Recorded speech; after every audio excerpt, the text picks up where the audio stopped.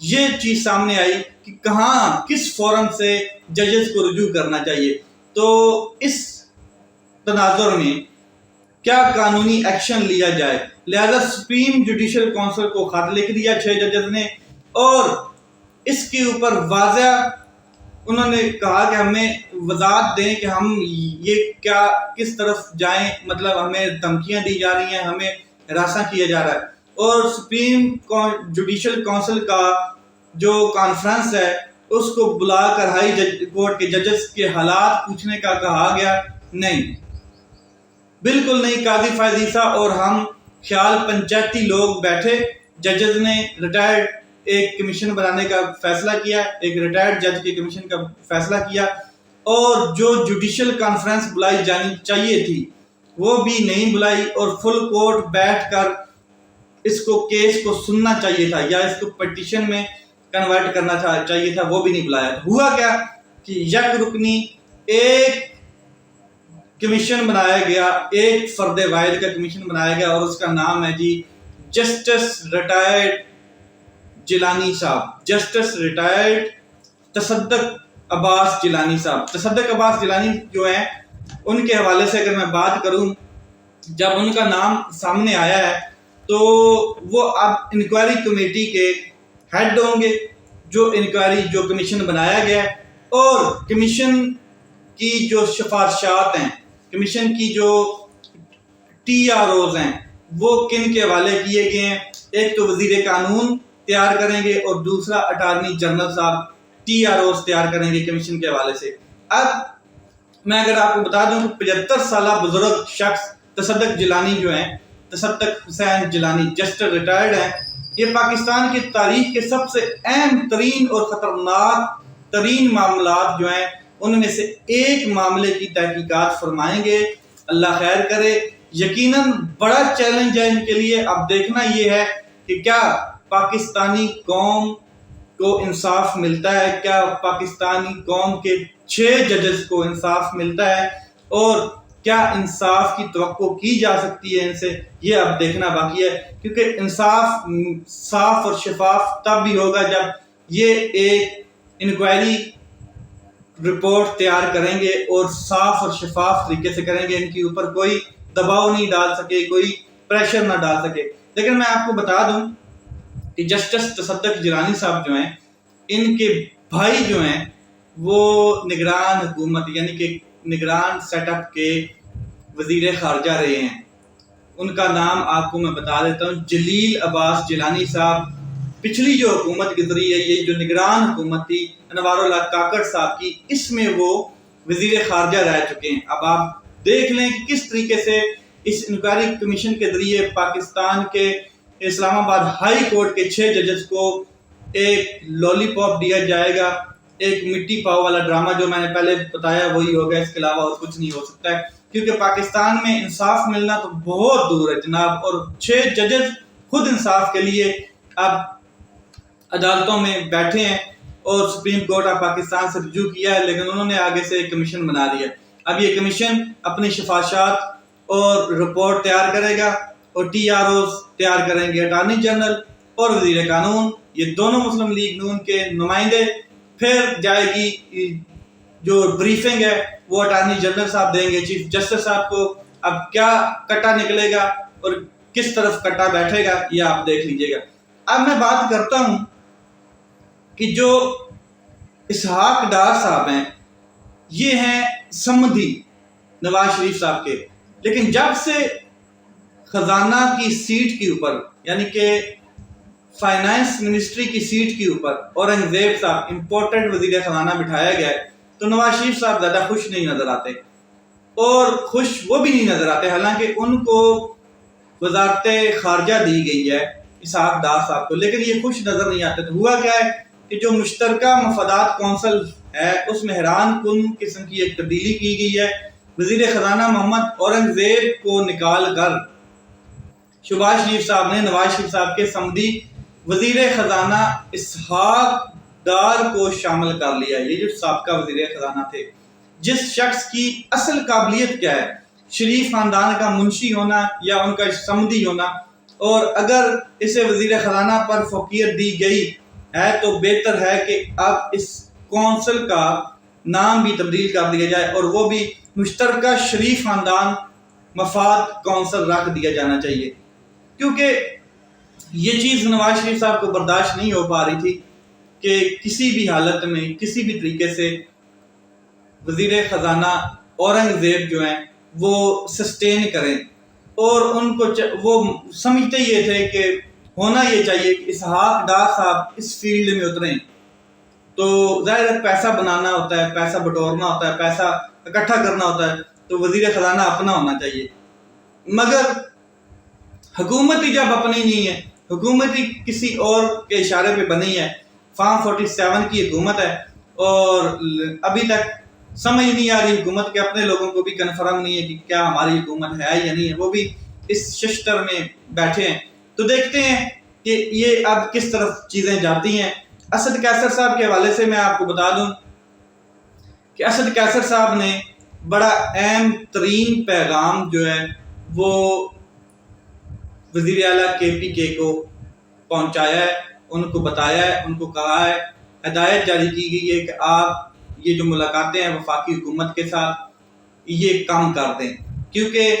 آپ کو نہ تو انہوں نے بات سننی ہے، اور نہ ہی آپ جو سوچ رہے ہیں کہ یہ آپ کو فنڈ جاری کریں گے اور IG KPK کو بھی چینج کر دیں گے اور چیف سیکرٹری کو بھی یہ چینج کر دیں گے، یہ بہت مشکل ہے۔ میں تو یہ حیران ہو گیا ہوں کہ وزیر اعلیٰ KPK کے پاس کیا اتنے اختیارات نہیں ہیں کہ وہ IG KPK کو چینج کر سکے یا چیف سیکرٹری جو اس کے انڈر آتا ہے اس کو چینج کر سکتے۔ یہ بڑے حیران کن بات ہے، کیونکہ پنجاب میں آ کے اگر وزیر اعلیٰ کوئی بنتا ہے، پنجاب میں تو جو بھی وزیر اعلیٰ ہم نے دیکھا ہے بنا ہے، چاہے وہ شہباز شریف صاحب بنے ہیں، چاہے وہ پرویز الہی صاحب کوئی بھی بنا ہے، بزدار صاحب تھے، تو انہوں نے اپنا چیف سیکرٹری، اپنی ٹیم تیار کی، اپنا چیف سیکرٹری لگایا، اپنا ہی انہوں نے IG پنجاب لگایا، تو یہاں پر بڑا معاملہ عجیب نظر آ رہا ہے۔ خیر، اسد قیصر صاحب نے بڑی ہدایت کی کہ ہم ایک بہت بڑی تحریک چلانے جا رہے ہیں، اور وہ اسی وفاقی حکومت کے خلاف ہے، مینڈیٹ چوروں کے خلاف ہے، اور وکلاء بھی سڑکوں پر نکلیں گے۔ پاکستان تحریک انصاف ریلی نکالنے جا رہی ہے، جلسے کرنے جا رہی ہے، 6 اپریل کو جلسہ کرنے جا رہی ہے اسلام آباد میں، اور کل اس اتوار والے دن تقریباً 2 بجے ایک بہت بڑی ریلی کرنے جا رہی ہے پشاور میں، اور اس کا صرف اور صرف فوکس یہی ہے کہ یہ جو مینڈیٹ چور ہیں ان کے خلاف نکلا جائے، تو وزیر اعلیٰ KPK جو ہیں یہ تھوڑا سا اپنے آپ کو کنٹرول کریں۔ اس کے اوپر جو اظہر مشوانی صاحب انہوں نے بھی بڑا ایک ٹویٹ کیا، انہوں نے کہا ہے کہ جو وزیر اعلیٰ KPK ہیں ان سے میری ملاقات ہوئی ہے، ان سے بات ہوئی ہے، ان سے یہی بات ہوئی ہے، تو انہوں نے بالکل واضح مجھے کہا ہے کہ میری ملاقات جن لوگوں سے بھی ہو رہی ہے زیادہ تر اس میں وہ لوگ ہیں جو میرے والد صاحب کے لیے فائدہ خوانی کرنے آتے ہیں، اور اس کے علاوہ کوئی معاملات نہیں ہیں، جو معاملات ہیں وہ بالکل کلیئر ہیں، بالکل صاف ہیں، بالکل اس میں کوئی نئی چیز ہے نہیں۔ لیکن ایک جو محسن نقوی کی ملاقات ہے اس کے حوالے سے بھی انہوں نے کہا کہ اس سے ملاقات بادشاہ ڈیم اور میمر ڈیم پر چائنیز کمپنی کے کام کو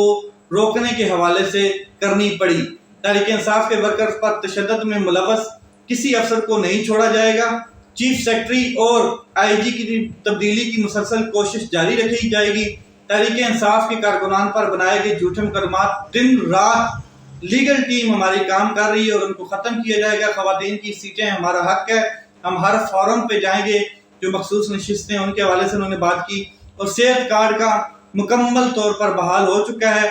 لاکھوں لوگوں کو عزت کے ساتھ ان کے اکاؤنٹ میں رمضان پیکج کی رقم پہنچا دی گئی ہے، صوبے میں گورننس پر سب سے زیادہ فوکس ہے۔ یہ جب اظہر مشوانی صاحب کی ملاقات ہوئی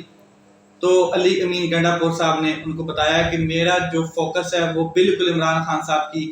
بالکل وہی پالیسی ہے جو انہوں نے پہلے KPK پہ امپلیمنٹ کی تھی۔ لیٹس سی کیا ہوتا ہے، اب یہ ایک نیا کمیشن بن چکا ہے اور 6 ججز کو انصاف ملتا ہے یا نہیں ملتا ہے یہ دیکھنا باقی ہے۔ اپنا خیال رکھیں، اپنے بھائی کے اس چینل کا خیال رکھیں۔ پاکستان زندہ باد۔